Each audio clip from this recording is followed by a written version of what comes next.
L'actuelle constitution est désormais obsolète et ne répond plus aux besoins et aux défis actuels du pays. Il est donc temps de penser à son changement, déclare le gouverneur de la ville-province de Kinshasa, Daniel Bumba Lubaki, lors de sa récente intervention. Mesdames et messieurs, bienvenue dans cette grande édition du journal de la case. Le premier citoyen de la ville souligne qu'il était de son devoir moral de soutenir la vision du chef de l'État, Félix-Antoine Tshisekedi Tshilombo, de changer la constitution de la République démocratique du Congo.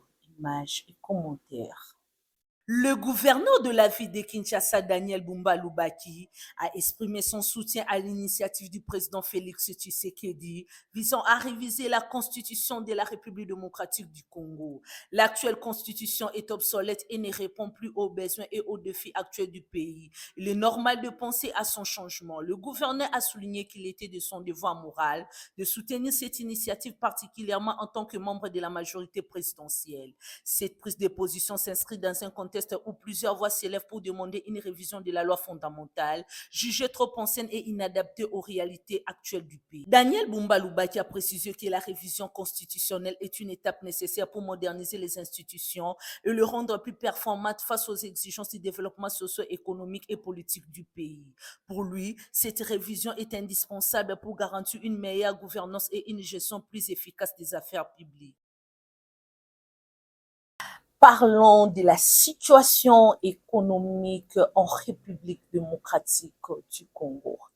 Préoccupée par la hausse de prix des produits de première nécessité, la première ministre Judith Suminwa Tuluka demande au vice-premier ministre, ministre de l'économie nationale, ministre du commerce extérieur et au ministre des Finances d'insister sur la nécessité de traiter cette question avec rigueur et promptitude.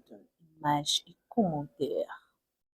Dans le cadre de la gestion des engins urgents en cette période de fin d'année et de festivités, la première ministre Judith Suminwa Tuluka, lors de la réunion du conseil de ministres du 29 novembre dernier à Kalemi, chef-lieu de la province du Katanga, présidé par le président de la République démocratique du Congo, Félix-Antoine Tshisekedi Tshilombo, elle a demandé au vice-premier ministre, ministre de l'économie nationale, Daniel Mukoko Samba, au ministre des Finances, Doudou Fwamba, d'organiser le plus bref délai des rencontres avec les importateurs et distributeurs des produits de première nécessité, y compris les vivres frais.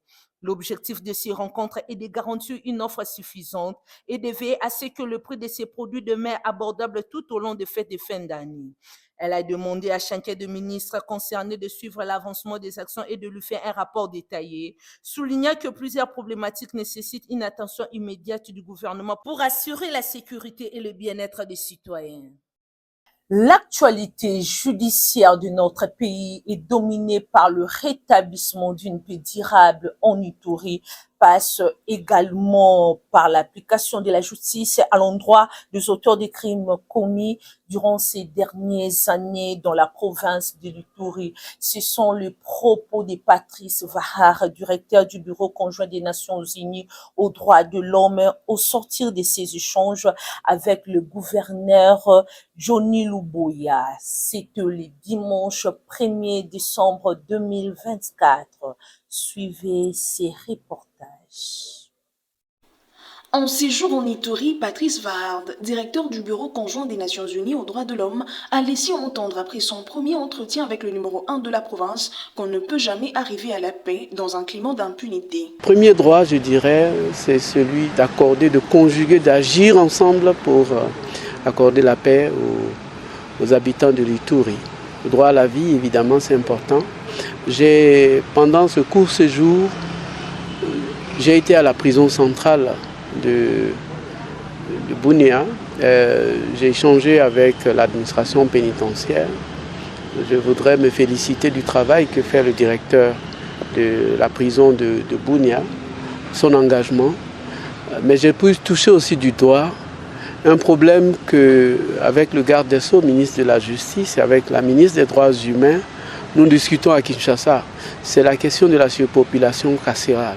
Poursuivant son speech, Patrice Ward dit faire rapport aux autorités nationales compétentes eu égard de ses observations en vue de faire revenir les populations dans leurs demeures respectives. J'entends donc à mon retour à Kinshasa rendre compte un peu de ce que j'ai observé ici pour voir comment nous pouvons faire revenir le maximum des populations qui ont dû fuir et de tous ceux qui aussi choisissent les voies des armes pour leur dire si on accorde la place à la paix, si on accorde la place au vivre ensemble, évidemment les différends peuvent être résolus en utilisant le droit plutôt qu'en utilisant les armes. Signalons qu'en Ituri, Patrice Ward y est pour 72 heures. Restons toujours dans le même chapitre. La République démocratique du Congo affrontera le Rwanda dans un nouveau procès le 12 janvier 2025 devant la Cour africaine des droits de l'homme et du peuple après l'ouverture d'un procès devant la Cour de justice de la communauté d'Afrique de l'Est. Ces procès s'inscrivent dans une série d'initiatives judiciaires internationales visant à mettre en lumière les violations perpétrées par le Rwanda et son président sur le sol congolais. Suivi ces reportages. Après l'ouverture d'un procès devant la Cour de justice de la communauté d'Afrique de l'Est, EAC en sigle, et la reprise des enquêtes au Nord Kivu par la Cour pénale internationale, la RDC a désormais obtenu l'ouverture d'un procès contre le Rwanda devant la Cour africaine des droits de l'homme et du peuple. Cette nouvelle audience s'inscrit dans une démarche plus large. Annonce faite par le vice-ministre de la Justice de la RDC, M. Samuel Mbemba Kabouya. Il a également précisé que la Cour avait émis une correspondance officielle confirmant l'ouverture de l'affaire. Cette nouvelle audience s'inscrit dans une démarche plus large. Elle vise à assumer des responsabilités sur des décennies d'agressions, de pillage systémique de ressources naturelles, de violences sexuelles et de massacres subis par la population congolaise.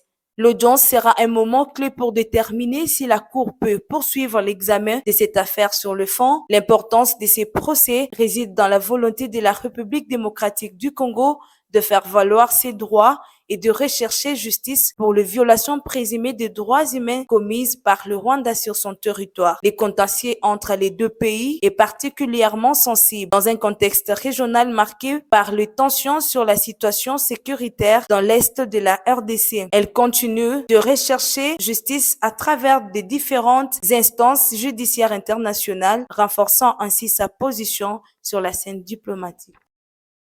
Parlons société. La République démocratique du Congo va abriter du 3 au 10 décembre 2024 la semaine des droits humains sous le thème « La sacralité de la vie humaine et la paix sociale comme principe non négociable ». Ceci en prévision de la célébration de 76e anniversaire de la Déclaration des droits de l'homme. Suivi ces reportages.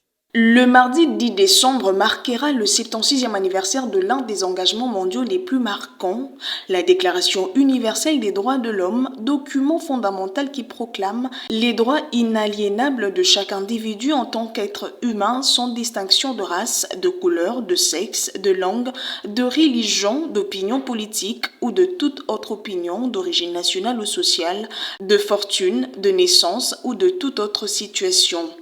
C'est dans ce cadre que la ministre des Droits humains Chantal Chambon-Moavita a présenté, lors de la 24e réunion du Conseil des ministres, le calendrier des activités prévues en République démocratique du Congo avec pour thème national « Nos droits, notre avenir, maintenant ». À l'occasion de la célébration du 76e anniversaire de la Déclaration universelle des droits de l'homme, la ministre des Droits humains a informé le Conseil de l'organisation de la Semaine des droits humains du 3 au 10 décembre sur toute l'étendue du territoire national sous le thème « La sacralité de la vie humaine et la paix sociale comme principe non négociable ».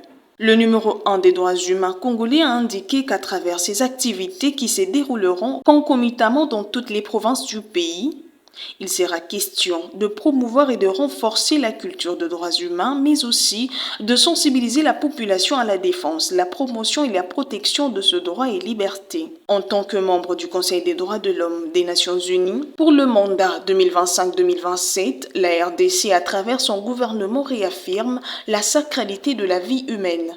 Chaque voix mérite d'être entendue, la paix sociale demeure le socle de tout développement durable du pays, a soutenu Chantal Mouavita. À des semaines des élections législatives à Massi-Manimba, la CENI a lancé l'opération de sensibilisation et déploiement des kits pour le bon déroulement de ces élections et le directeur de la communication de la centrale électorale, Jean-Baptiste Itipo, a annoncé la fin de la formation des agents amorcée depuis 7 jours et l'arrivée imminente des kits électoraux.